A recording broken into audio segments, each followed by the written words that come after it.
Hello, Nero. What if I told you if you took the yellow pill, you would be able to see what's going on with transportation all the way until the year 2045? If you take the red pill, you'll also know what's going on in transportation up until the year 2045.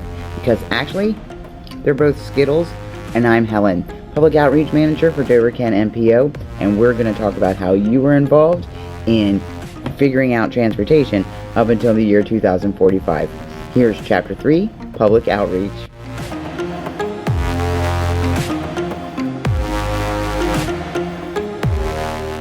So why are you jumping around? That sounds boring. No, it's just the opposite. It's like looking into the future. And best of all, I get to be a part of it. How? And why do they want you to be part of anything? They need my input, and yours too, to be honest. So that way they can make sure every voice gets heard in the MTP process. Dover Kent MPO presents Man on the Street. Today's question, why is public outreach important?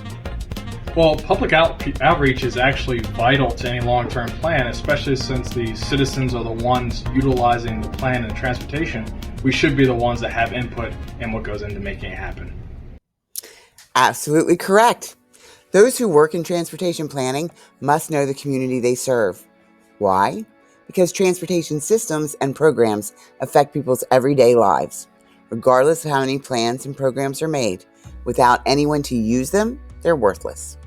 There's also a legal responsibility for transparency. The roads, trails, and other facilities that eventually come from transportation plans and programs are typically paid for with public funds.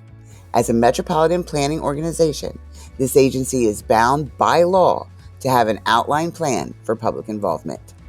The Public Outreach Initiative was new and unique to the Dover Kent MPO in many aspects this year.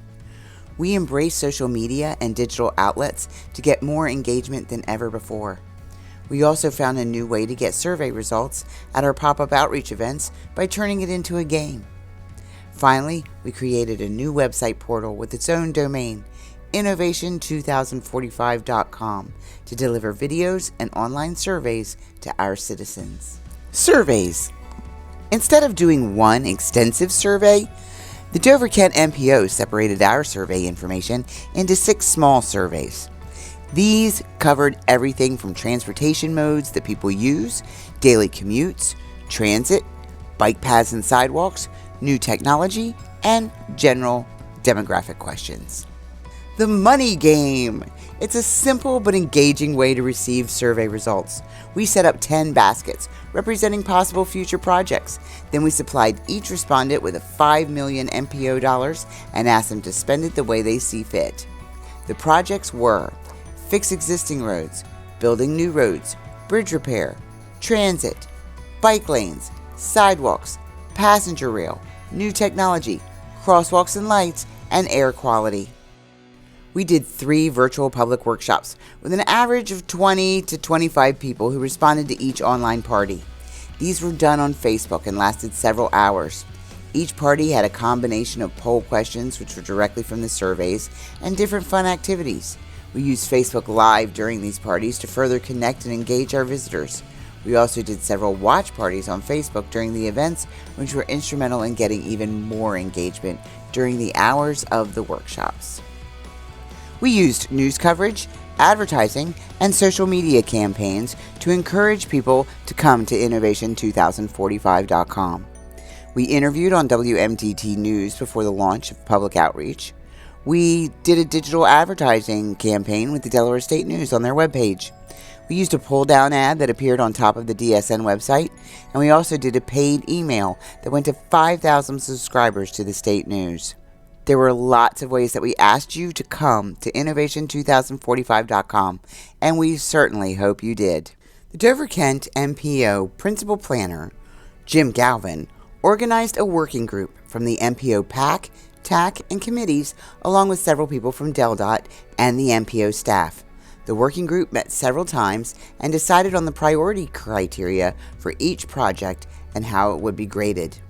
The Public Outreach Office hosted several virtual meetings for the Prioritization Committee, as well as doing an additional survey with the project priorities established by the committee.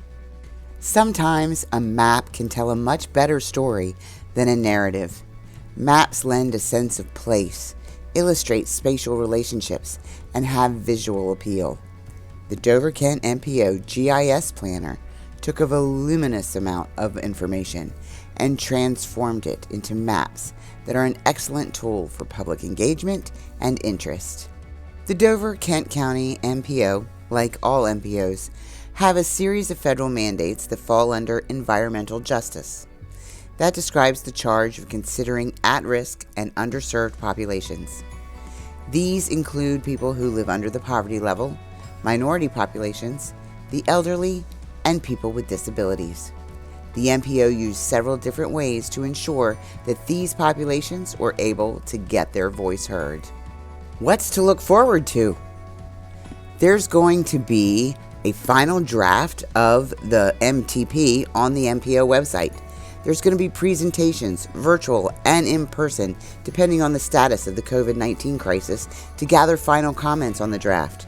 The final MTP will then get presented to the PAC and the TAC, and they will recommend to the Council to adopt the plan.